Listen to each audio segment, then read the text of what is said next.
지금 장난합니까? 이 중요한 자리에 일본어 되는 사람이 한 명도 없다고요? 회장의 호통이 터지자 응접실 안에 있던 사람들 모두가 얼어붙었습니다. 바이어는 이미 도착했는데 통역이 없다? 전무는 연락도 안 되고 다른 사람은 준비도 안 됐고 그럼 지금 이 계약을 그냥 날리자는 겁니까? 사람들은 입술만 달싹였고 누구 하나 선뜻 해결책을 내놓지 못했습니다. 급하게 다른 사람을 부르자는 말도 나왔고 조금만 시간을 더 끌어보자는 말도 나왔습니다. 하지만 이미 늦었습니다. 그날 회장에게는 물러설 곳이 없었습니다. 이번 계약이 성사되면 회사는 다시 숨을 쉴 수 있었지만 놓치게 되면 회복하기 어려운 타격을 입을 수도 있는 상황이었습니다. 그런데 하필 가장 믿었던 통역 담당자는 연락이 끊겼고 일본 바이어의 표정은 시간이 갈수록 차갑게 식어갔습니다. 그리고 마침내 그는 더 기다릴 이유가 없다는 듯 자리에서 몸을 일으키려 했습니다. 모두가 속으로 끝났다고 생각하던 그 순간이었습니다. 응접실 한쪽에서 조용히 찻잔을 정리하던 가정부가 천천히 시선을 들었습니다. 평소라면 아무도 눈길조차 주지 않던 사람이었습니다. 그런데 바로 그 사람이 막 돌아서려던 일본 바이어를 향해 정중하게 입을 열었습니다. 少々お待ちください。 대체 그 여자는 왜 그 순간 나서게 된 걸까요? 그리고 회장조차 모르고 있던 그 여자의 진짜 이야기는 무엇이었을까요? 사연 시작 전 구독과 좋아요를 눌러주셔서 귀한 마음을 나눠주세요. 끝까지 시청하신 후 어디서 듣고 계신지 댓글로 남겨주시면 그곳으로 큰 행운과 복을 보내드리겠습니다. 그럼 오늘 사연 시작하겠습니다. 그날 저는 평소보다 더 이른 아침부터 회장님 댁 안쪽 주방에 서 있었습니다. 집안 전체가 전쟁터처럼 뒤집혀 있었기 때문입니다. 일본에서 큰 바이어가 온다는 말은 며칠 전부터 들려왔지만 그날의 공기는 평소 손님을 맞는 날과는 전혀 달랐습니다. 복도마다 발소리가 더 빨랐고 전화벨은 쉬지 않고 울렸습니다. 회장님 비서실 사람들은 서류를 들고 뛰어다녔고 식탁 위에는 아직 손도 대지 못한 다과가 가지런히 놓여 있었습니다. 하지만 누구 하나 그걸 예쁘게 볼 여유는 없었습니다. 눈앞의 분위기만 봐도 오늘 일 하나로 많은 것이 뒤집힐 수 있다는 걸 알 수 있었지요. 저는 원래 그런 날일수록 더 조용히 움직였습니다. 괜히 눈에 띄어봤자 좋은 일은 없었기 때문입니다. 식기 소리도 크게 나지 않게 조심했고 발끝으로 걸어다니듯 움직였습니다. 그 집에서 오래 일한 사람일수록 알게 되는 게 있습니다. 집안이 다급할수록 누군가는 화풀이할 대상을 찾는다는 것이었습니다. 그리고 그 대상은 늘 가장 힘없는 사람 쪽으로 향했지요. 그래서 저는 익숙하게 고개를 낮추고 필요한 것만 채워넣고 없는 사람처럼 움직였습니다. 회장님 집에서 일하게 된 건 우연이 아니었습니다. 제 삶이 한번 크게 꺾인 뒤에야 겨우 붙잡은 자리였기 때문입니다. 사람들은 제가 늘 말없이 일만 하는 사람으로 알았지만 사실 저는 원래부터 이런 사람이 아니었습니다. 젊었을 때는 작은 무역회사에서 사무일을 했고 거래처에서 걸려온 외국어 전화도 제법 자연스럽게 받아 넘기곤 했습니다. 그 시절만 해도 제 인생이 이렇게 부엌과 복도, 다과 쟁반 사이에 묶이게 될 줄은 저도 몰랐습니다. 하지만 남편이 갑작스럽게 쓰러지고 병원비와 빚이 겹치고 아이들 학비까지 한꺼번에 몰리자 선택할 수 있는 길은 많지 않았습니다.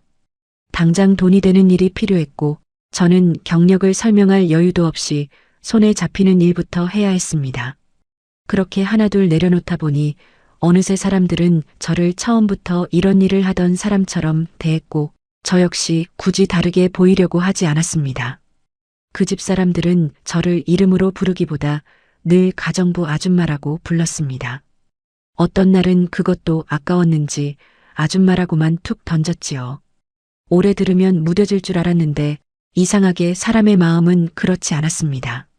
겉으로는 웃으며 네 하고 대답해도 그 말은 늦은 밤 혼자 설거지를 할 때 다시 떠오르곤 했습니다.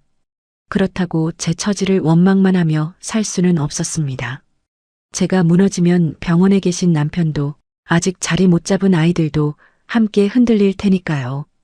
그래서 저는 듣지 못한 척하고 모르는 척하고 오늘 하루만 넘기자는 마음으로 버텼습니다. 그런데 그날은 아침부터 이상했습니다. 평소 손님 접대 준비는 비서실과 실무 직원들이 질서 있게 나눠서 하는 편이었는데 그날만큼은 모두가 같은 자리를 맴돌며 같은 질문만 되풀이하고 있었습니다. 아직 연락 안 됐습니까? 도착은 언제랍니까? 대체 어떻게 된 겁니까? 그런 말이 복도 안에 쌓일수록 공기는 점점 탁해졌습니다. 저는 차를 우려내며 흘러나오는 말을 조용히 들었습니다. 일본 쪽에서 오는 바이어는 생각보다 훨씬 까다로운 인물이었고 이번 계약은 단순히 신규 거래 하나를 따내는 수준이 아니라고 했습니다. 이 계약이 성사되면 회사는 해외 판로를 한꺼번에 열 수 있고 반대로 틀어지면 회복하기 어려운 타격이 올 거라는 말도 들렸습니다. 저는 회사 사정을 자세히 아는 사람이 아니었지만 집안 사람들 얼굴만 봐도 그것이 빈말이 아니라는 걸 알 수 있었습니다. 시간이 가까워질수록 가장 많이 오르내린 이름은 전무였습니다. 오늘 통역과 실무 설명을 전부 맡기로 한 핵심 인물이라고 했습니다. 그런데 정작 그 사람은 아침부터 전화를 받지 않았습니다. 처음에는 차가 막히나 보다 곧 오겠지 하고 넘기던 얼굴들이 1시간쯤 지나자 눈빛부터 달라졌습니다. 회장님은 처음에는 참고 또 참으셨습니다. 하지만 같은 보고를 3번째 들으셨을 때는 결국 손에 들고 있던 안경을 테이블 위에 탁 내려놓으셨습니다. 그리고 낮고 거칠어진 목소리로 다시 물으셨지요. 정말 이 자리에 일본어를 제대로 할 수 있는 사람이 한 명도 없느냐고 말입니다.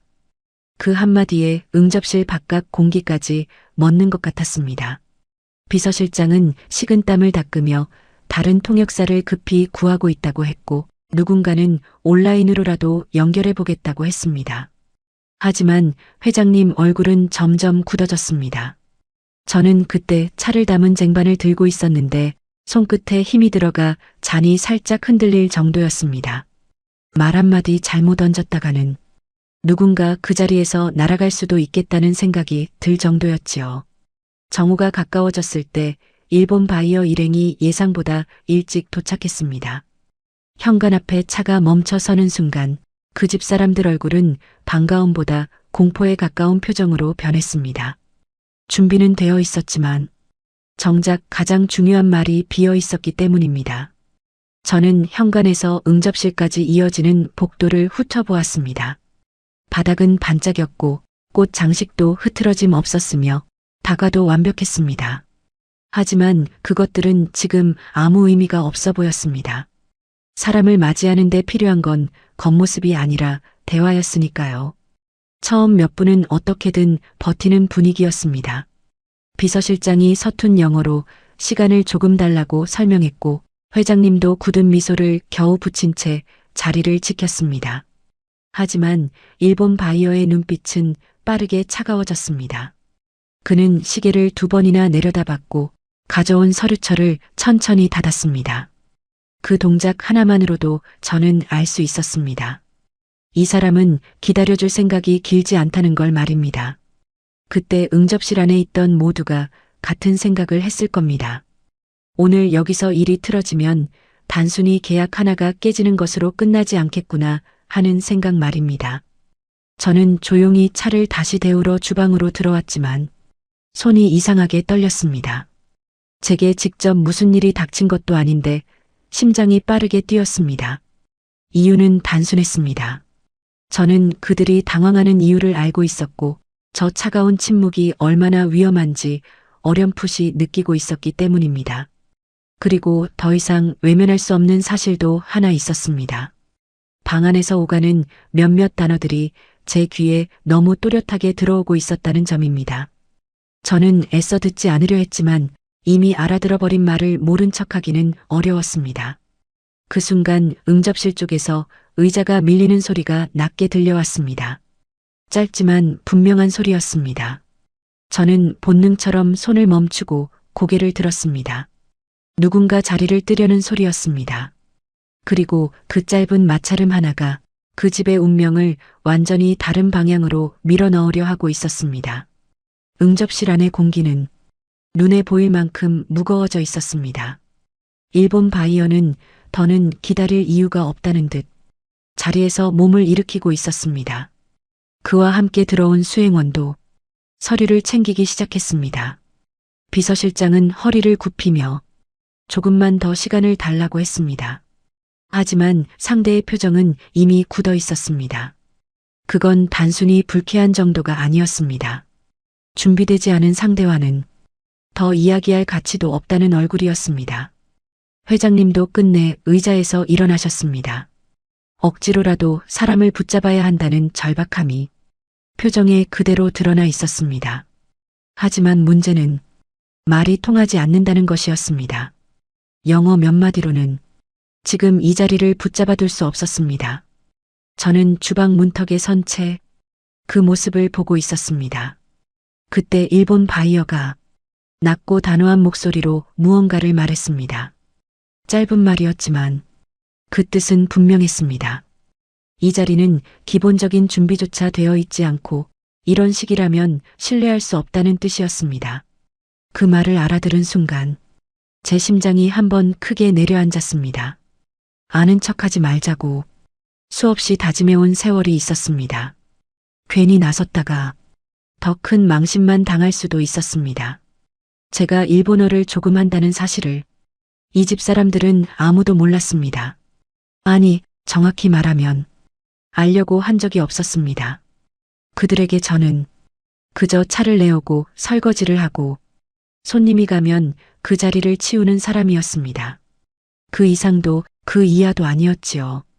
그래서 저는 그동안 굳이 제 지난 이야기를 꺼내지 않았습니다. 말한다고 해서 달라질 것도 없다고 생각했습니다. 하지만 그 순간만큼은 제 안에서 오래 눌러두었던 무언가가 조용히 흔들리고 있었습니다. 그 자리가 무너지면 이 집 사람들만 곤란해지는 게 아니라는 걸 저도 알고 있었기 때문입니다.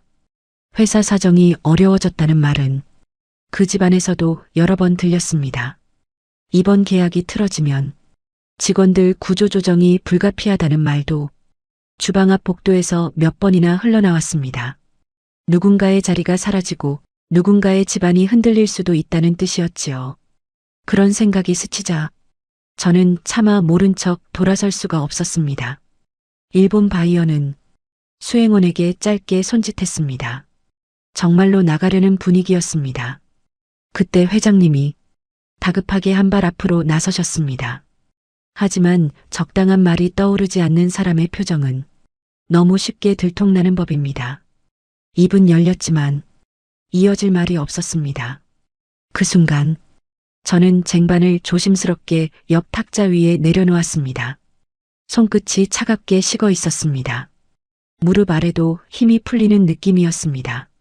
그런데도 이상하게 머릿속은 오히려 맑아졌습니다. 지금 아니면 정말 끝이라는 생각이 들었기 때문입니다. 저는 천천히 응접실 안으로 발을 들였습니다. 누군가가 저를 보는 기척이 느껴졌습니다. 비서 한 명이 왜 이 사람이 여기로 오느냐는 얼굴로 저를 쳐다봤습니다. 하지만 저는 멈추지 않았습니다. 그리고 일본 바이어를 향해 정중하게 허리를 숙였습니다. 실례가 된다면 잠시만 시간을 달라고 준비가 미흡했던 점에 대해 먼저 사과드린다고 저는 일본어로 또렷하게 말했습니다. 응접실 안이 순간적으로 멈춘 듯 조용해졌습니다. 아까까지 들리던 다급한 숨소리도 종이 넘기는 소리도 전부 사라진 것 같았습니다. 가장 먼저 놀란 건 회장님 쪽 사람들이었습니다. 비서실장은 제 얼굴과 일본 바이어의 얼굴을 번갈아 보았습니다. 회장님 역시 방금 들은 말이 맞는지 확인하려는 듯 저를 바라보셨습니다. 저는 시선을 피하지 않았습니다. 지금 와서 주눅 들면 아예 입을 열지 않은 것보다 못하다고 생각했습니다. 일본 바이어도 막 문을 나서려던 자세를 멈춘 채 저를 바라보고 있었습니다. 그 눈빛에는 놀람이 먼저 있었고 그 다음에는 경계가 있었습니다. 저는 짧고 분명하게 말을 이었습니다. 통역 담당자가 예상치 못한 이유로 도착하지 못했고 그 책임은 전적으로 이쪽에 있다고 말했습니다. 그리고 오늘 이 만남을 가볍게 여기지 않았다는 점만은 오해하지 말아달라고 덧붙였습니다. 상대는 여전히 무표정했습니다. 하지만 아까처럼 등을 돌리지는 않았습니다. 그것만으로도 저는 아직 완전히 끝난 건 아니라는 걸 알 수 있었습니다. 저는 숨을 고른 뒤 회의에 앞서 준비한 자료와 핵심 안건은 제가 간단히 전달할 수 있다고 말했습니다. 그 말이 끝나자 제 뒤쪽에서 아주 낮은 숨 들이쉬는 소리가 들렸습니다. 아마 회장님 쪽 사람들 가운데 누군가가 놀라서 낸 소리였을 겁니다. 그럴 만도 했습니다. 가정부로만 알던 사람이 정중한 일본어로 상황을 수습하고 회의를 이어갈 수 있다고 나서고 있었으니까요. 회장님은 무슨 말을 해야 할지 모르는 얼굴이었습니다. 당황, 의심, 기대가 한꺼번에 섞인 표정이었습니다. 그런데 더 놀라운 건 그 다음 반응이었습니다. 일본 바이어가 제 말을 끝까지 듣고 난 뒤 천천히 다시 자리에 앉은 것입니다.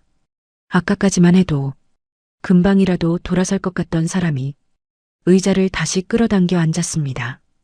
그리고는 제게 짧게 한마디를 했습니다. 그 말에는 시험해보겠다는 뜻이 담겨 있었습니다. 정말 당신이 이 자리를 이해하고 있는지, 정말 설명할 수 있는지 보겠다는 눈빛이었습니다. 저는 그 눈빛을 보고 오히려 마음이 더 차분해졌습니다. 이미 물러설 길은 없었습니다. 여기서 주저하면 이상한 사람으로 끝날 뿐이었습니다.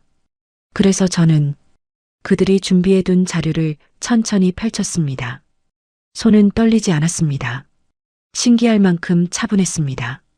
하지만 그때까지도 응접실 안 누구도 알지 못했습니다.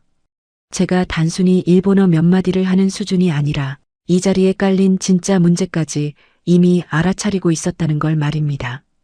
그리고 바로 그 문제 때문에 오늘의 계약은 처음부터 이상하게 꼬이고 있었다는 사실도 아직은 저만 알고 있었습니다.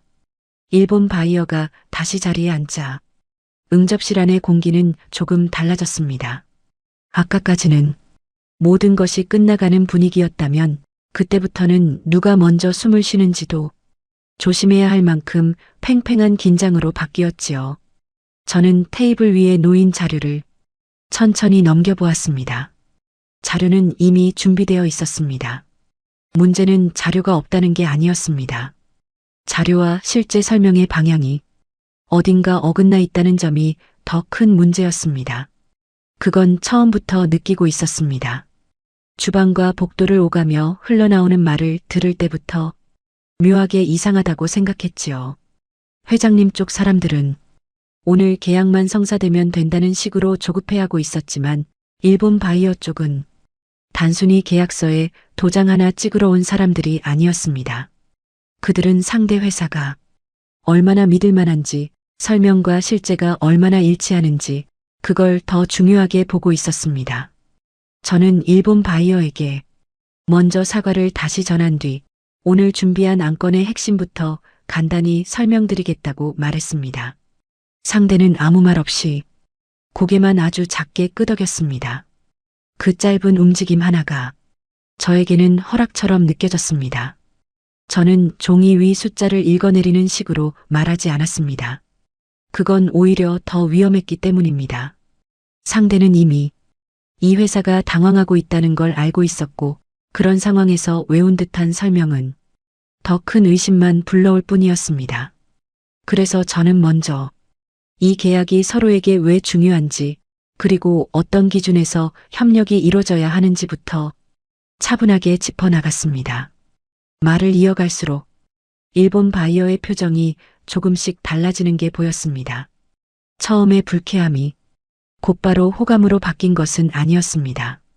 하지만 적어도 무시와 체념의 표정은 아니게 되었습니다.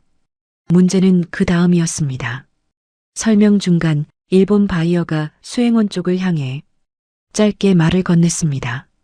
아주 낮은 목소리였고 응접실 안대 부분은 그 말을 알아듣지 못했을 겁니다. 그런데 저는 그 말을 듣는 순간 등줄기가 서늘해졌습니다. 그들은 이미 이 회사를 완전히 믿지 못하고 있었습니다. 준비 부족 때문만이 아니었습니다. 그 전부터 뭔가를 확인하고 있었고 오늘 그 확신이 더 강해진 듯한 말이었습니다. 한마디로 말하면 속이려 드는 것 아니냐는 의심이었습니다. 저는 그 말을 듣고 순간적으로 회장님 쪽 사람들을 바라봤습니다. 비서실장은 애써 침착한 표정을 만들고 있었고 옆에 앉은 임원들은 눈도 제대로 마주치지 못하고 있었습니다. 그 모습을 보자 제 머릿속에 떠오르는 장면이 하나 있었습니다. 며칠 전 늦은 밤 저는 응접실 정리를 하다가 닫히지 않은 문틈 사이로 비서실장과 어떤 남자의 대화를 우연히 들은 적이 있었습니다. 그때도 일본어가 섞여 있었습니다. 아주 짧은 단어 몇 개였지만 이상하게 귀에 걸렸습니다. 납기, 품질 보증, 이전 클레임, 그리고 절대 오늘 먼저 꺼내지 말라는 말. 저는 그게 무슨 뜻인지 그때는 정확히 알지 못했습니다. 하지만 오늘 이 자리에서 일본 바이어가 내뱉은 짧은 한마디를 듣는 순간 그 조각들이 하나로 이어지기 시작했습니다. 이번 계약이 흔들리는 이유는 통역 부재만이 아니었습니다. 그건 겉으로 드러난 문제일 뿐이었습니다. 진짜 문제는 회장님 쪽 누군가가 일부 정보를 숨긴 채 계약을 밀어붙이려 했다는 데 있었습니다. 그리고 일본 바이어는 이미 그 냄새를 맡고 있었습니다. 저는 설명을 이어가면서도 속으로 빠르게 생각했습니다. 지금 이 사실을 곧바로 회장님 앞에서 드러내면 이 자리는 바로 뒤집힐 수 있었습니다. 하지만 모른 척 넘어가면 계약은 결국 더 크게 깨질 가능성이 높았습니다. 그때 저는 왜 통역을 맡기로 한 전무가 오늘 아침 갑자기 연락이 끊겼는지까지 어렴풋이 짐작하게 되었습니다. 단순한 지각이 아니었습니다. 이 자리에 나오면 숨기려던 것이 들통날 수도 있으니 아예 몸을 피한 것처럼 느껴졌습니다. 물론 확신할 수는 없었습니다. 그러나 이상할 만큼 모든 조각이 그쪽으로 맞아떨어지고 있었습니다. 저는 일부러 말을 천천히 이어갔습니다. 괜히 서두르면 제 안의 불안이 얼굴에 드러날까봐 그랬습니다. 일본 바이어는 이제 노골적으로 저를 보고 있었습니다. 처음처럼 무시하듯 보는 눈이 아니었습니다. 저 여자가 얼마나 알고 있는지 떠보는 눈빛이었습니다. 저도 그걸 느꼈습니다. 그리고 바로 그때 상대가 제게 예상치 못한 질문을 던졌습니다. 그건 준비된 자료에 없는 내용이었습니다. 이전 분기 납기 문제와 반품 처리건에 대한 질문이었습니다. 응접실 안공기가 순간 다시 얼어붙었습니다. 회장님은 그 질문의 뜻을 완전히 이해하지는 못한 듯 했지만 제 옆에 앉은 임원 한 명은 표정이 눈에 띄게 굳어졌습니다. 그 얼굴을 보는 순간 저는 확신에 가까운 감정을 느꼈습니다. 뭔가가 있었습니다. 그리고 그걸 아는 사람이 이 방 안에 분명히 있었습니다. 저는 잠시 숨을 골랐습니다. 답을 잘못하면 방금 되돌려 세운 분위기가 한순간에 다시 무너질 수 있었습니다.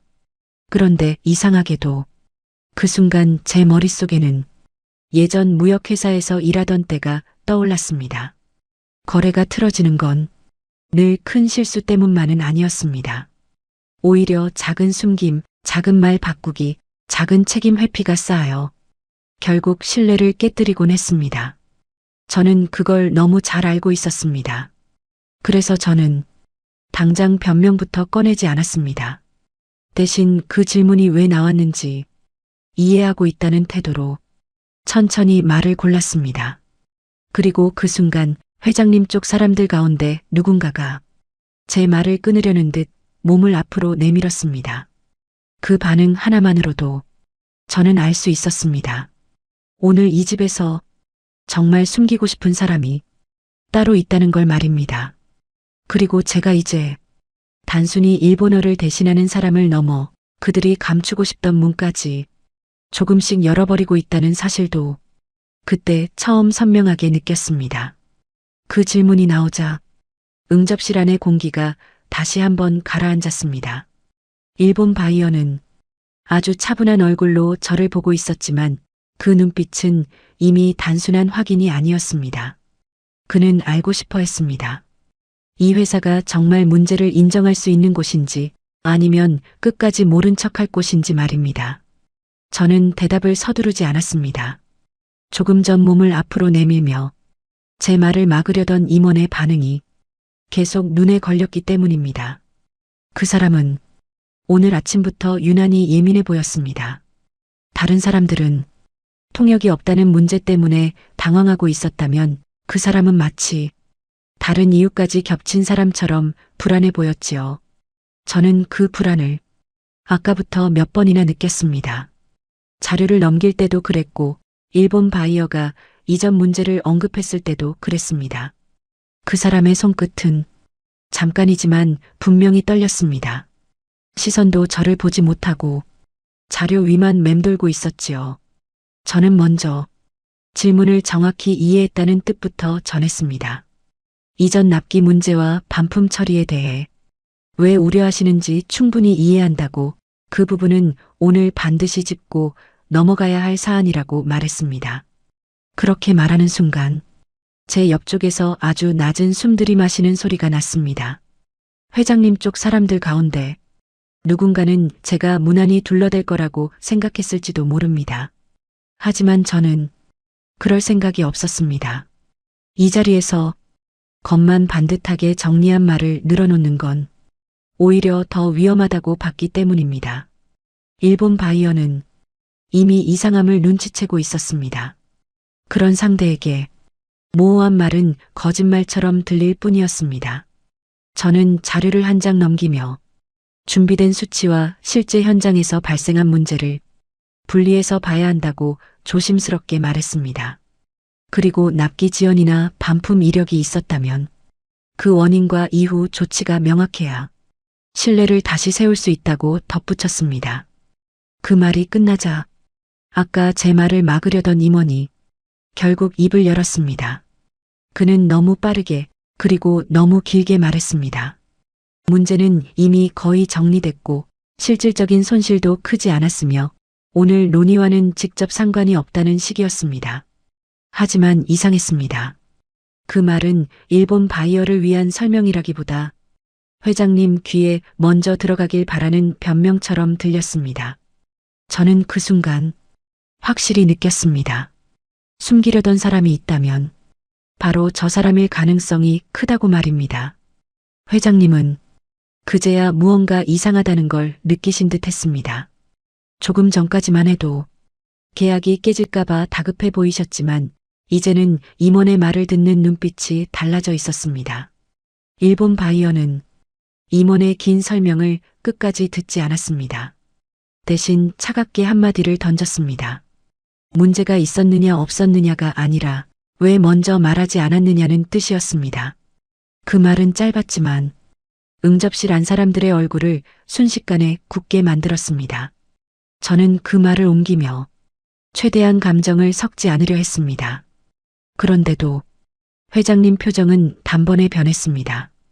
회장님은 그 임원 쪽으로 시선을 돌리셨습니다.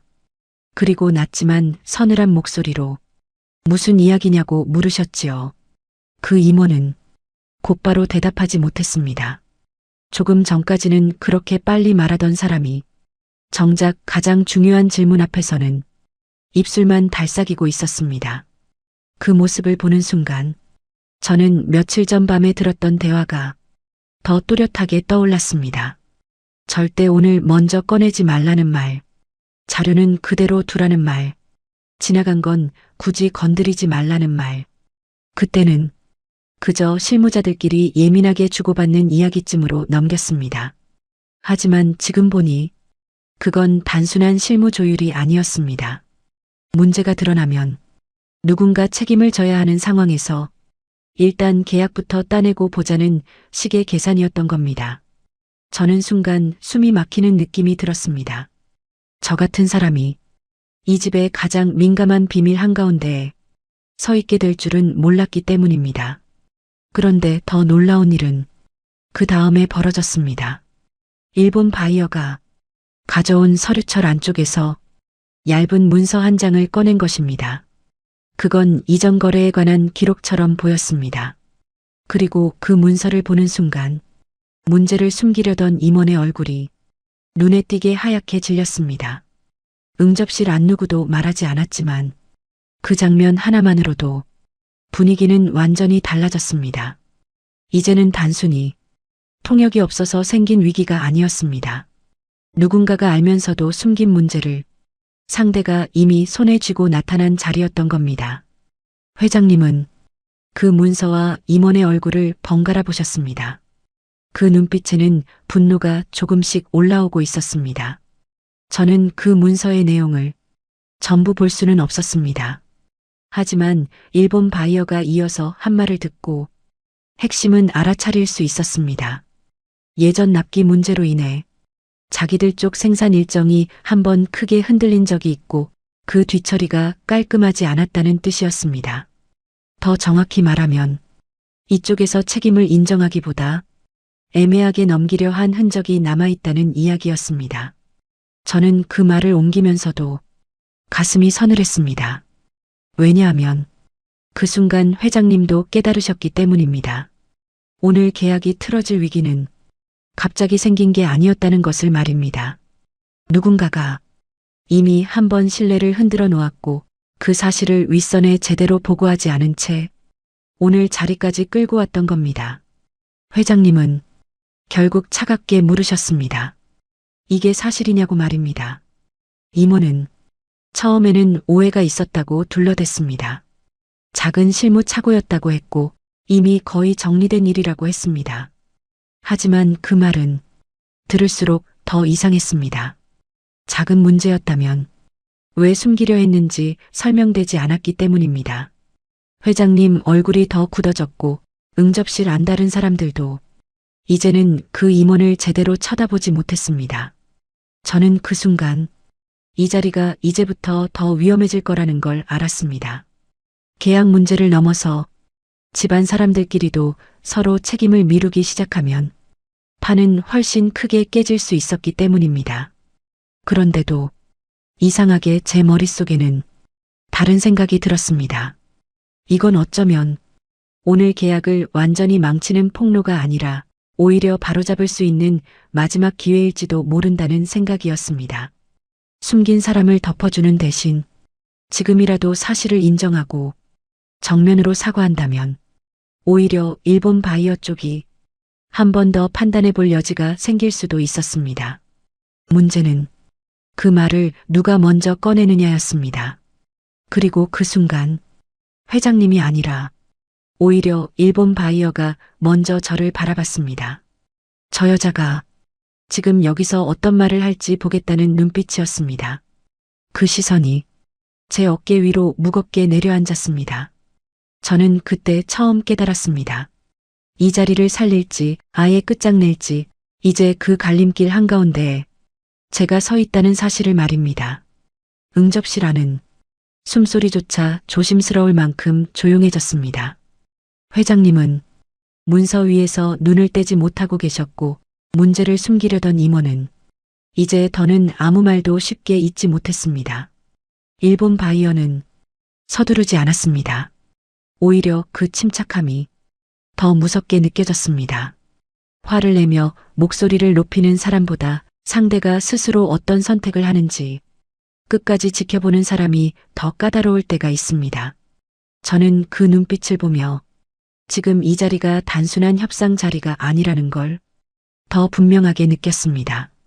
이건 조건을 조율하는 시간이 아니었습니다. 누가 진실을 말하고 누가 끝까지 숨기려 드는지를 가르는 자리였습니다. 회장님은 마침내 제 쪽을 한번 보셨습니다. 정확히는 제가 방금까지 일본 바이어의 말을 가감없이 옮겼는지 그리고 지금도 그렇게 할 사람인지 확인하려는 눈빛에 가까웠습니다. 저는 그 시선을 피하지 않았습니다. 이 자리에서 한번 비켜서면 다시 바로 세울 수 없을 것 같았기 때문입니다. 사실 제 마음도 편하지는 않았습니다. 저는 이 집안 사람이 아니었고 이 회사 사람이기도 아니었습니다. 저는 그저 이 집에서 오래 일해온 사람이었습니다. 그런 제가 회장님 앞에서, 임원들 앞에서, 그리고 일본 바이어 앞에서 누군가의 잘못을 덮지 말아야 한다는 선택을 사실상 대신하고 있는 셈이었으니까요. 하지만 그렇다고 거짓말을 보태줄 생각은 없었습니다. 한번 감춰준 거짓은 반드시 더 큰 거짓을 불러온다는 걸 저는 예전 삶에서 이미 여러 번 봐왔습니다. 젊은 시절 무역회사에 다닐 때도 그랬습니다. 처음에는 작은 오차라고 넘긴 일이 나중에는 거래처 전체를 잃게 만드는 경우를 저는 분명히 봤습니다. 당장은 체면을 살릴 수 있어도 결국 무너지는 건 신뢰였습니다. 저는 천천히 입을 열었습니다. 먼저 일본 바이어에게 상대가 왜 이 문제를 중대하게 보는지 충분히 이해한다고 전했습니다. 그리고 이전 문제를 가볍게 여기지 않았어야 했다는 점도 분명히 인정한다고 말했습니다. 그 말을 통역해 옮기는 동안 응접실 앞 몇몇 사람들의 얼굴이 굳어졌습니다. 아마 그들은 제가 분위기를 좋게 돌려야 하는 사람이라고 생각했을지도 모릅니다. 하지만 저는 기분 좋은 말로만 이 자리를 붙잡을 수는 없다고 봤습니다. 그건 잠깐 시간을 벌 수는 있어도 상대를 설득하진 못하기 때문입니다. 저는 이어서 중요한 건 과거 문제 자체보다 지금 이 자리에서 어떤 태도를 보이느냐라고 말했습니다. 이미 생긴 문제는 되돌릴 수 없지만 그 문제를 숨겼는지 인정했는지에 따라 앞으로의 신뢰는 달라질 수 있다고 전했습니다. 일본 바이어는 그 말을 듣고도 여전히 조용했습니다. 하지만 그의 시선은 아까보다 조금 더 깊어졌습니다. 그는 지금 제 일본어 실력을 보는 게 아니었습니다. 이 집안이 끝내 진실을 말할 수 있는지 그걸 보고 있었습니다. 저는 숨을 한번 고른 뒤 회장님 쪽을 바라보았습니다.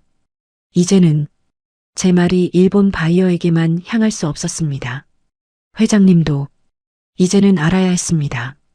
그래서 저는 최대한 정중하지만 돌려 말하지 않는 방식으로 상황을 설명드렸습니다.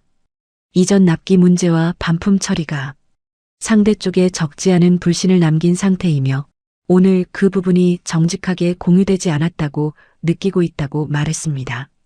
그리고 그 때문에 통역 부재보다 더 큰 문제가 생겼다고 덧붙였습니다. 제 말이 끝나자 회장님은 한동안 아무 말씀도 하지 않으셨습니다.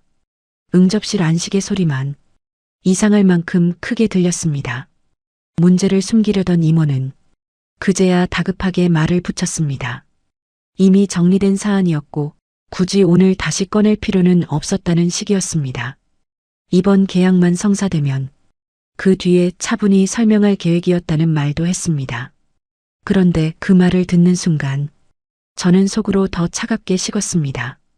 이번 계약만 성사되면 그 말이야말로 지금까지 이 일을 여기까지 끌고 온 방식이었기 때문입니다. 문제를 먼저 바로잡는 대신 일단 계약부터 따내고 보자는 생각. 상대가 알더라도 그때 가서 수습하면 된다는 계산. 그런 태도는 상대가 바보일 때만 통합니다. 그리고 오늘 이 자리에 온 일본 바이어는 결코 그런 사람이 아니었습니다. 회장님도 그걸 느끼셨는지 표정이 서서히 싸늘해졌습니다. 그분은 그 임원을 향해 아주 짧게 물으셨습니다. 왜 보고하지 않았느냐고 말입니다. 짧은 질문이었지만 그 안에 담긴 분노는 충분했습니다. 임원은 처음에는 말문이 막힌 듯 서 있다가 곧 변명을 늘어놓기 시작했습니다. 실무선에서 조정 가능한 수준이라 생각했다. 윗선까지 올리면 괜히 일이 커진다 판단했다. 오늘은 일단 자리를 성사시키는 게 먼저라고 봤다. 듣고 있자니 하나같이 자기 책임을 줄이기 위한 말뿐이었습니다. 회장님 눈빛은 점점 더 차갑게 가라앉았습니다. 저는 그 순간 일본 바이어 쪽 수행원 둘이 아주 짧게 눈빛을 주고받는 걸 봤습니다. 그건 이미 결론을 거의 내린 사람들의 눈빛 같았습니다. 이 자리에서 조금만 더 모호한 태도가 나오면 그들은 정말 돌아설 것 같았습니다. 그래서 저는 더 이상 시간을 끌면 안 된다고 판단했습니다. 저는 일본 바이어를 향해 다시 한번 정중히 고개를 숙였습니다. 그리고 지금 이 자리에서 책임 있는 사람이 사실을 인정하고 공식적으로 사과하는 것이 필요하다고 말했습니다. 그 말이 끝나자 응접실 안 공기가 다시 흔들렸습니다. 누군가는 제가 너무 나갔다고 생각했을 겁니다. 가정부에 불과한 사람이 회장 앞에서 방향까지 제시하고 있으니 말입니다. 하지만 이상하게도 회장님은 저를 막지 않으셨습니다. 오히려 잠깐 눈을 감으셨다가 천천히 뜨셨습니다. 그리고 일본 바이어 쪽을 향해 직접 몸을 돌리셨습니다.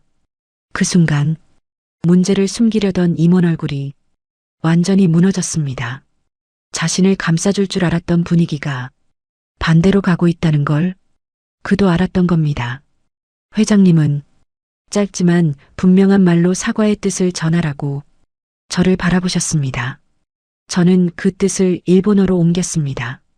준비 부족에 대한 사과가 아니라 이전 문제를 명확히 정리하지 못했고 그 부분이 오늘 신뢰를 더 해쳤다는 점에 대한 사과였습니다.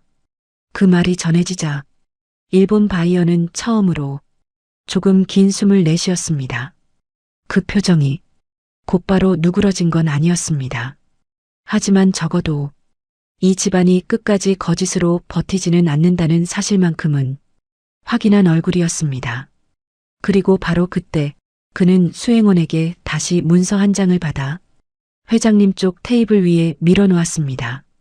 그 문서는 아까 것보다 더 구체적인 내용이 담긴 자료처럼 보였습니다. 저는 그 문서를 보는 순간 다음 국면이 시작됐다는 걸 알았습니다. 이제 문제는 숨겼느냐 아니냐를 넘어서 누가 얼마나 책임져야 하느냐로 옮겨가고 있었습니다. 그리고 그 책임의 끝에는 생각보다 훨씬 큰 대가가 기다리고 있다는 것도 그때 저는 어렴풋이 느끼고 있었습니다.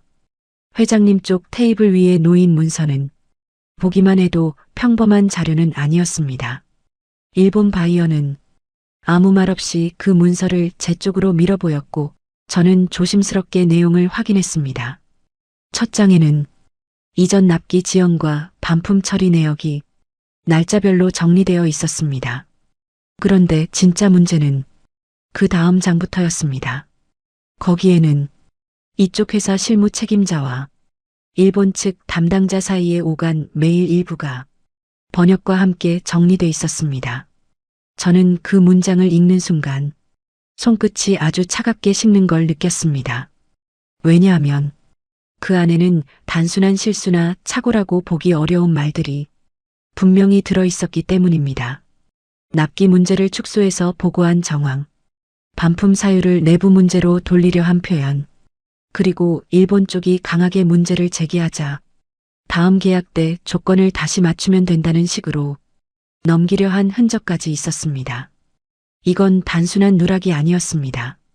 누군가가 의도적으로 일을 작게 보이게 만들고 시간이 지나면 덮일 거라 여긴 흔적에 가까웠습니다.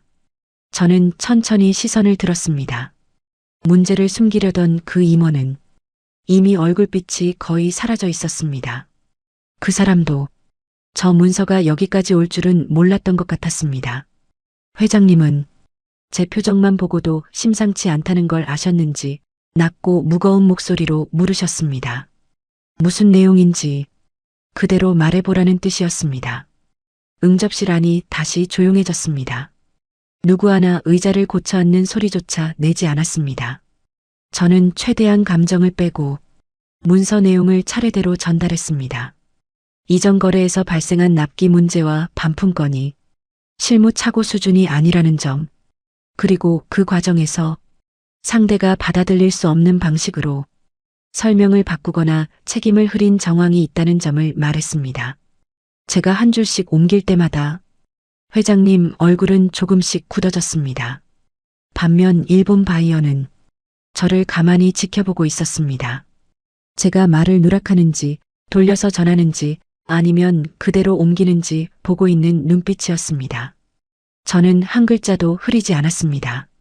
이제 와서 살을 붙이거나 덜어낼 이유가 없었기 때문입니다. 문제를 숨기려던 임원은 결국 참지 못하고 끼어들었습니다. 매일 표현이 과장됐다는 둥, 실무자끼리 오간 말이 확대 해석됐다는 둥, 급하게 변명을 늘어놓기 시작했습니다. 하지만 그 말은 오히려 자기 발밑만 더 무너뜨렸습니다. 문서가 없었다면 그럴듯하게 들렸을지도 모릅니다. 하지만 지금은 아니었습니다. 일본 측이 직접 정리해 온 자료 앞에서 그런 변명은 너무 늦었고 너무 궁색했습니다. 회장님은 그 사람 말을 끝까지 듣지 않으셨습니다. 오히려 더 서늘한 목소리로 단 한 가지를 물으셨습니다. 이 문서가 사실이냐는 것이었습니다. 임원은 바로 대답하지 못했습니다. 그리고 그 짧은 침묵이 이미 많은 걸 말해주고 있었습니다. 저는 그 순간 응접실의 흐름이 완전히 바뀌었다는 걸 느꼈습니다. 불과 조금 전까지만 해도 이 자리는 일본 바이어를 붙잡아야 하는 자리였습니다. 하지만 이제는 회장님 내부의 신뢰가 먼저 무너지는 자리로 바뀌고 있었습니다. 회장님은 문서를 한 장씩 넘기며 이를 악문 표정으로 앉아 계셨습니다. 그 표정을 보자 저도 모르게 등에 식은땀이 났습니다. 화가 난 사람의 목소리가 커지지 않을 때가 있습니다. 정말로 선을 넘었다고 느낄 때는 오히려 더 조용해지곤 하지요. 그날 회장님이 딱 그런 모습이었습니다. 일본 바이어는 그제야 직접 입을 열었습니다. 그는 이전에도 한 번 기회를 줬지만 상대는 정직하게 설명하지 않았고 오늘 역시 준비 부족만이 아니라 태도의 문제까지 확인됐다고 말했습니다. 그 말에는 단순한 실망을 넘어 아예 거래 관계를 끊을 수도 있다는 뜻이 담겨 있었습니다. 저는 그 말을 옮기면서도 심장이 세게 뛰었습니다. 왜냐하면 이제 더는 분위기만 좋게 만든다고 해결될 단계가 아니었기 때문입니다. 문제를 숨긴 사람의 책임이 분명해졌고 상대도 그 책임을 보고 있었습니다. 그리고 바로 그때 회장님이 마침내 자리에서 일어나셨습니다. 천천히 그러나 단호하게 일어나 문제를 숨기려던 임원을 내려다보셨습니다. 그 사람은 급히 따라 일어섰지만 이미 눈빛부터 무너져 있었습니다. 회장님은 큰 소리를 내지 않으셨습니다. 대신 오늘 이 자리에서 당장 나가 있으라고 하셨습니다. 그리고 이 문제가 사실이라면 그 책임을 절대 가볍게 넘기지 않겠다고 덧붙이셨습니다. 그 말이 떨어지자 응접실 안 공기가 한순간에 얼었습니다. 임원은 무언가 더 설명하려 했지만 회장님은 듣지 않으셨습니다. 비서실장이 급히 다가와 그를 바깥으로 안내했습니다. 문이 닫히는 순간 응접실 안에는 이상할 만큼 깊은 정적이 내려앉았습니다. 그 침묵 속에서 저는 아주 짧게 숨을 골랐습니다. 한 사람은 나갔지만 문제가 끝난 건 아니었습니다. 오히려 이제부터가 진짜 시작이었습니다. 일본 바이어는 그 광경을 조용히 지켜본 뒤 제 쪽이 아니라 회장님을 바라봤습니다. 이제 선택하라는 눈빛이었습니다. 잘못한 한 사람만 잘라내고 끝낼 건지 아니면 회사 전체의 태도를 바꿀 건지 묻는 것 같았습니다. 회장님은 잠시 고개를 숙인 채 생각에 잠기셨습니다. 그리고는 제게 일본어로 꼭 전달해달라고 하며 천천히 말을 꺼내셨습니다. 이전 문제를 제대로 보고받지 못한 책임은 결국 자신에게도 있다고, 오늘 이 자리에서 드러난 사실을 숨기거나 줄이지 않겠다고, 필요하다면 내부 조사와 공식 사과 그리고 손실 보전에 대한 논의까지 직접 진행하겠다고 말입니다. 저는 그 말을 옮기면서 회장님 얼굴을 잠깐 바라봤습니다. 그분은 여전히 굳어 있었지만 조금 전과는 달랐습니다. 분노만 있는 얼굴이 아니라 무언가를 결심한 사람의 얼굴이었습니다. 일본 바이어는 제 통역이 끝난 뒤 가만히 손가락으로 테이블을 2번 두드렸습니다. 그 작은 습관이 무슨 뜻인지는 알 수 없었습니다. 하지만 그가 생각을 바꾸고 있다는 건 느껴졌습니다. 그리고 다음 순간 그는 수행원에게 또 다른 파일을 건네받아 테이블 위에 올려놓았습니다. 이번에는 단순한 항해 문서가 아니라 추가 조건이 정리된 문서처럼 보였습니다. 저는 그 파일을 보는 순간 오늘의 계약이 완전히 끝난 것이 아니라 전혀 다른 조건 위에서 다시 시작되려 한다는 걸 알아차렸습니다. 하지만 그 조건은 누군가 하나 희생하고 끝낼 수준이 아니라 회사의 얼굴을 바꿔야 할 만큼 무거워 보였습니다. 그리고 그 문서의 첫 장을 넘긴 순간 저는 왜 일본 바이어가 끝까지 자리를 뜨지 않았는지 비로소 어렴풋이 깨닫기 시작했습니다. 그들이 원하는 건 단순한 사과가 아니었습니다. 훨씬 더 분명하고 훨씬 더 아픈 대가가 이제부터 시작되려 하고 있었습니다. 새로 꺼내진 파일은 처음부터 분위기가 달랐습니다. 이전 문서가 문제를 확인시키는 자료였다면 이번 파일은 그 문제를 어떻게 감당할 것인지 묻는 문서에 가까워 보였습니다. 일본 바이어는 서두르지 않았습니다. 오히려 지금부터가 진짜 이야기라는 듯 차분한 얼굴로 파일을 제 쪽으로 밀어두었습니다. 저는 첫 장을 펼쳤습니다. 그리고 곧바로 알 수 있었습니다.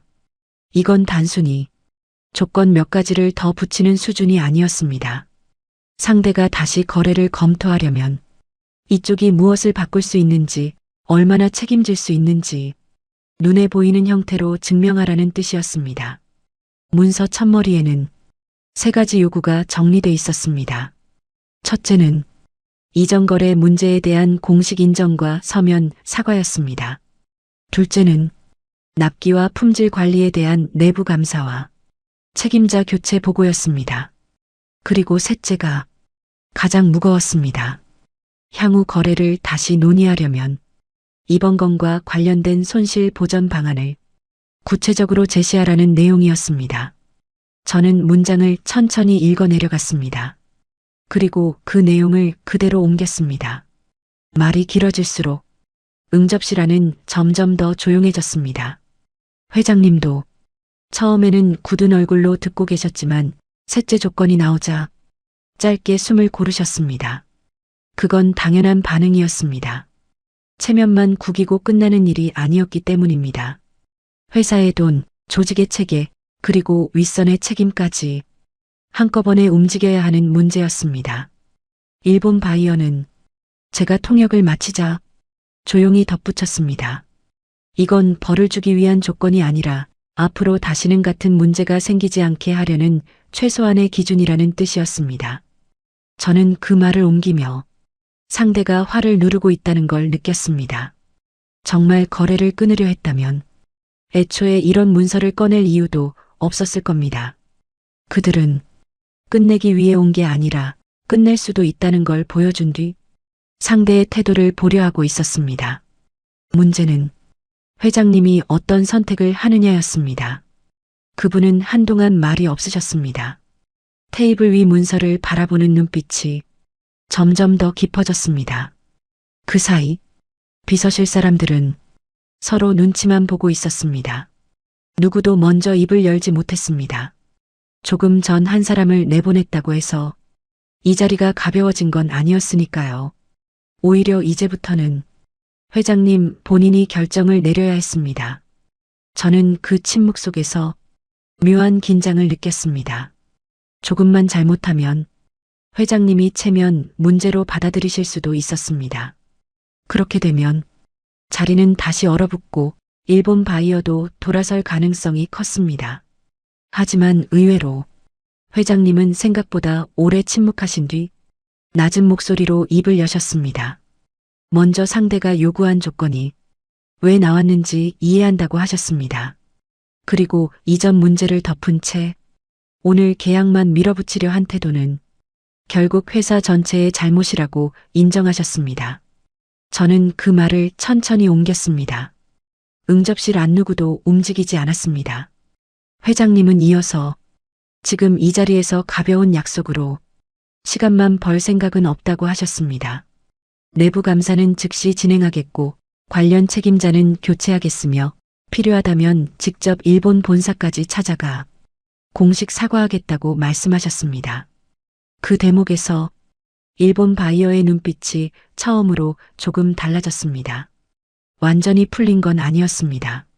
하지만 적어도 이 말을 빈말로만 듣고 있지는 않은 얼굴이었습니다. 저는 그 변화를 놓치지 않았습니다.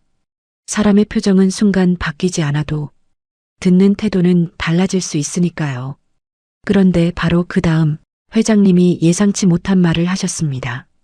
이번 일의 책임을 실무자 한 사람에게만 돌리고 끝내지 않겠다고 하신 겁니다. 저는 그 말을 듣고 잠깐 숨이 멎는 느낌이 들었습니다. 보통 이런 상황에서는 누군가 한 명 잘라내고 그 선에서 정리하려는 경우가 많습니다. 그래야 윗선 체면도 덜 다치고 외부에도 설명하기 쉬우니까요. 그런데 회장님은 그 길을 택하지 않으셨습니다. 책임자를 내보내는 것만으로는 신뢰가 돌아오지 않는다고 구조 자체를 바꾸지 않으면 오늘의 사과도 의미가 없다고 하셨습니다. 그 말은 응접실 안다른 사람들에게도 충격이었을 겁니다. 비서실장조차 순간 고개를 들었다가 다시 시선을 내리는 게 보였습니다. 일본 바이어는 그 말을 끝까지 듣고 난 뒤 제게 짧게 질문을 던졌습니다. 그 약속을 문서로 남길 수 있느냐는 뜻이었습니다. 저는 그 질문을 옮겼습니다. 그리고 회장님은 주저하지 않으셨습니다. 문서로 남기겠다고 하셨고 지금 이 자리에서 초안을 바로 정리해도 좋다고 하셨습니다. 그 순간 응접실 공기가 또 한 번 달라졌습니다. 끝난 줄 알았던 자리가 다시 협상 테이블로 돌아오고 있었습니다. 하지만 그 대가는 분명했습니다. 단순한 계약 성사가 아니었습니다. 이제는 회장님 스스로 자신의 조직을 도려내고 고쳐야 다음 문이 열릴 수 있는 상황이 된 겁니다. 저는 조심스럽게 문서의 세부 항목을 다시 확인했습니다. 그 중에는 사실상 손실 분담에 가까운 조항도 있었습니다.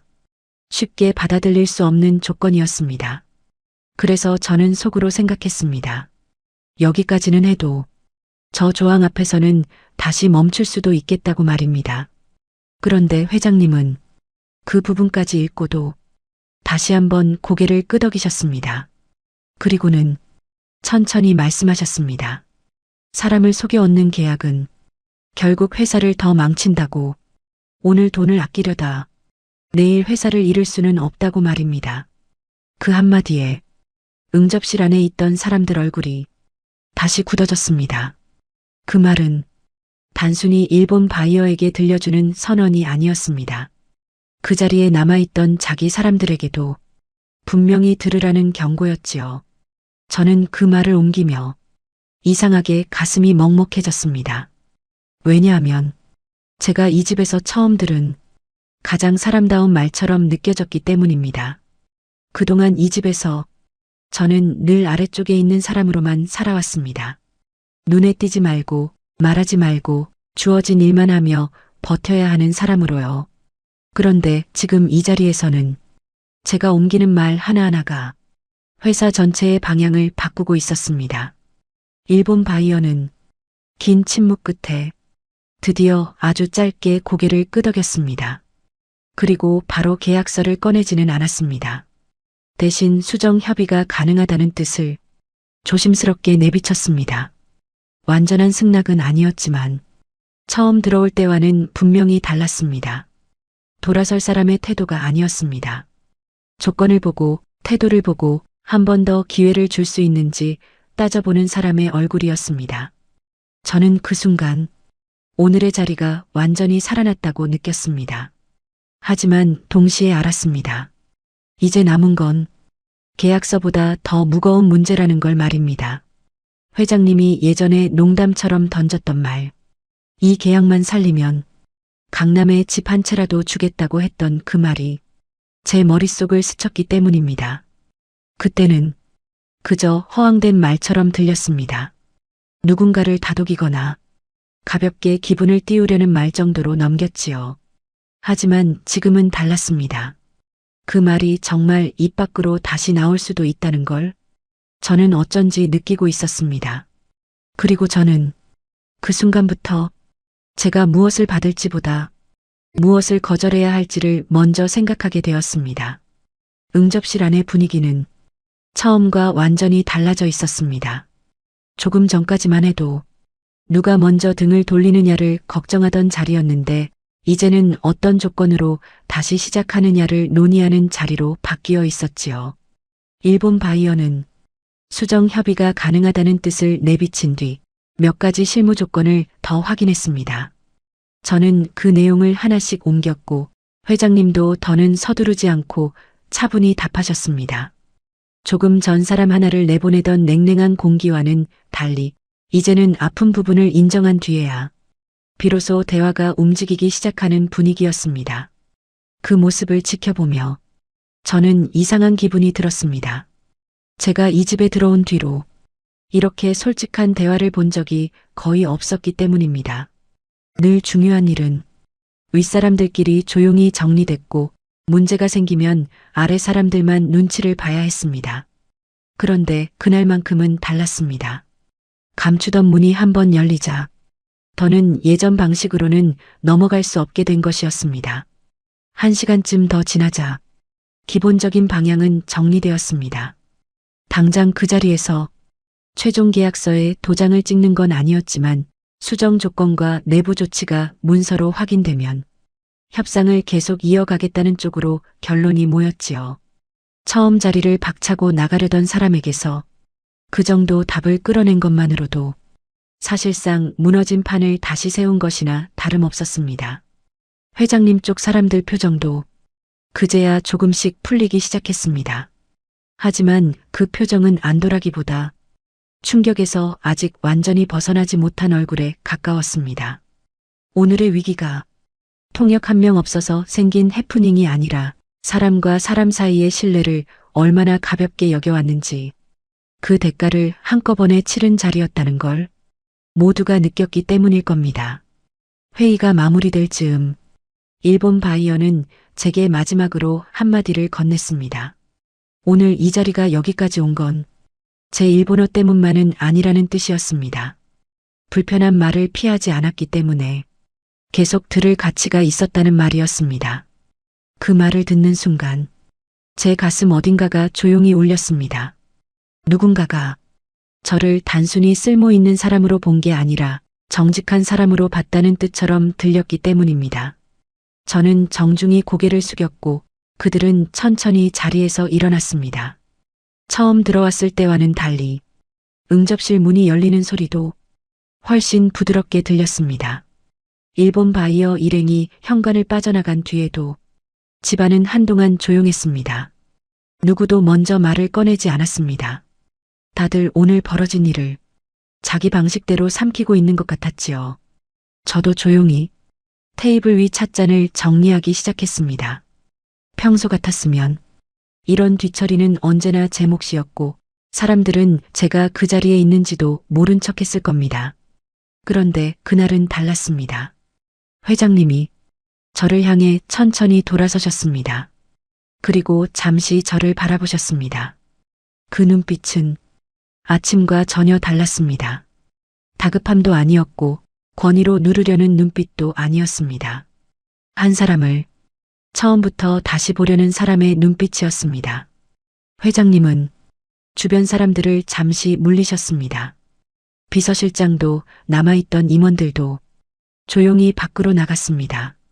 넓은 응접실에 저와 회장님만 남게 되었을 때 그분은 한동안 말이 없으셨습니다. 그리고 아주 낮은 목소리로 제 이름을 물으셨습니다. 그 집에서 일한 지 꽤 오래됐지만 회장님이 제 이름을 직접 물은 건 그날이 처음이었습니다. 저는 잠깐 멈췄다가 조용히 제 이름을 말씀드렸습니다.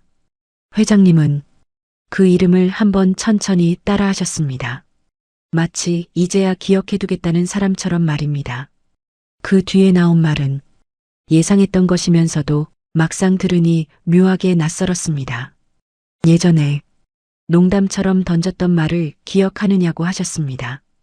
이 계약만 살리면 강남에 집 한 채라도 주겠다고 했던 그 말을 말입니다. 저는 아무 대답도 하지 않았습니다. 그때 그 말은 제게 약속이라기보다 그저 윗사람이 가볍게 흘리는 말처럼 들렸으니까요. 회장님은 그 말이 가벼워선 안 됐다고 하셨습니다. 그리고 오늘 제 덕에 회사가 벼랑 끝에서 한 번 더 기회를 얻은 건 사실이라고 말씀하셨지요. 그러면서 약속한 대로 하겠다고 하셨습니다. 집이든 돈이든 원하는 걸 말하라고 했습니다. 그 순간 저는 잠깐 회장님 얼굴을 바라봤습니다. 그분은 진심이었습니다. 어쩌면 그렇게라도 해야 오늘 느낀 빚을 갚을 수 있다고 생각하셨는지도 모릅니다. 하지만 이상하게도 제 마음은 흔들리지 않았습니다. 오히려 아주 오래전부터 가슴 한구석에 쌓여있던 말이 그때 조용히 올라왔습니다. 저는 집도 돈도 필요 없다고 말씀드렸습니다. 회장님 눈빛이 잠깐 흔들렸습니다. 아마 예상하지 못하셨을 겁니다. 누구라도 잡으려 할 조건을 제가 먼저 밀어낼 거라곤 생각하지 못하셨겠지요. 저는 천천히 말을 이었습니다. 제가 정말 받고 싶은 건 집 한 채가 아니라고 말씀드렸습니다. 오늘처럼 사람이 절박한 순간이 돼서야 비로소 보이는 존재가 되는 삶은 이제 그만하고 싶다고 했습니다. 제가 얼마나 많은 걸 할 수 있는지 알아달라는 말이 아니었습니다. 다만 누군가를 처음부터 하찮게 여기지 않는 집, 처음부터 사람으로 대하는 회사가 되었으면 좋겠다고 말했습니다. 회장님은 아무 말씀도 하지 않으셨습니다. 그 대신 제 말을 끝까지 들으셨습니다. 저는 용기를 내어 한마디를 더 보탰습니다. 오늘처럼 큰 문제가 생겼을 때만 아랫사람 목소리를 듣는 게 아니라 평소에도 현장 사람 말을 가볍게 넘기지 말아달라고 했습니다. 누군가는 늘 가까운 곳에서 이상한 징조를 먼저 보지만 말할 자리가 없어서 침묵하게 된다고 말입니다. 그 말을 하면서 저는 며칠 전 밤 문틈 사이로 들었던 대화도 떠올렸습니다. 그때 누군가 한 번만 제대로 들으려 했다면 오늘 같은 위기까지는 오지 않았을지도 모릅니다. 회장님은 한참 뒤에야 입을 여셨습니다. 집보다 더 어려운 걸 요구하신다고 하셨습니다. 그 말에 저는 조금 웃음이 나올 뻔했습니다. 하지만 그 웃음은 밖으로 나오지 않았습니다. 왜냐하면 그 말이 사실이었기 때문입니다. 집 한 채는 돈으로 해결할 수 있습니다. 하지만 사람을 대하는 태도를 바꾸는 일은 돈보다 훨씬 어렵지요. 회장님은 천천히 고개를 끄덕이셨습니다. 그리고 오늘 제가 한 말을 가볍게 넘기지 않겠다고 하셨습니다. 이 집에서도 회사에서도 바꿔야 할 걸 바꾸겠다고 말씀하셨습니다. 그 약속이 어디까지 지켜질지는 그날 당장 알 수 없었습니다. 하지만 적어도 한 가지는 분명했습니다. 회장님은 더 이상 저를 없는 사람처럼 보지 않았습니다. 그 뒤로 집안 분위기는 조금씩 달라졌습니다. 비서실장은 저를 부를 때 아줌마 대신 제 이름을 부르기 시작했습니다. 주방 앞을 지나던 사람들도 전보다 쉽게 말을 놓지 못했습니다. 그리고 며칠 뒤 회장님은 정말로 내부 감사를 시작했고 문제를 숨겼던 라인은 하나씩 정리되기 시작했습니다. 일본 바이어 쪽과의 협상도 다시 이어졌습니다. 조건은 분명 더 까다로워졌지만 이전처럼 불안한 거래는 아니었다고 들었습니다. 신뢰를 되찾는 일은 시간이 걸렸지만 거짓으로 싸는 것보다는 훨씬 단단했습니다. 저는 여전히 같은 집안을 오가며 일했습니다. 하지만 제 걸음은 예전과 같지 않았습니다. 고개를 더 높이 들었다는 뜻이 아니라 더 이상 제 자신을 숨기지 않게 되었다는 뜻이었습니다. 누군가가 알아봐 주었기 때문만은 아닙니다. 제가 스스로 제 삶을 부끄러워하지 않게 되었기 때문입니다. 사람은 가장 낮은 자리에 있어도 가장 중요한 순간을 바꿀 수 있습니다. 그리고 누군가를 하찮게 여긴 대가는 언젠가 반드시 돌아옵니다. 그날 회장님이 잃을 뻔한 건 계약서 한 장이 아니었습니다. 사람을 보는 눈이었고 회사를 지탱하는 마지막 신뢰였지요. 반대로 제가 그날 얻은 건 강남의 집 한 채가 아니었습니다. 돈으로는 살 수 없는 제 이름과 사람답게 살아갈 이유였습니다. 돈으로 갚을 수 있는 빚도 있지만 끝내 돈으로 갚지 못하는 빚도 있습니다. 그날 회장이 진짜로 배운 건 계약의 무게가 아니라 사람의 무게였는지도 모르겠습니다. 사연 재밌게 들으셨다면 좋아요와 구독 그리고 어디서 듣고 계신지 남겨주시면 그것보다 더 큰 응원은 없습니다. 오늘도 영상 시청해주셔서 감사합니다.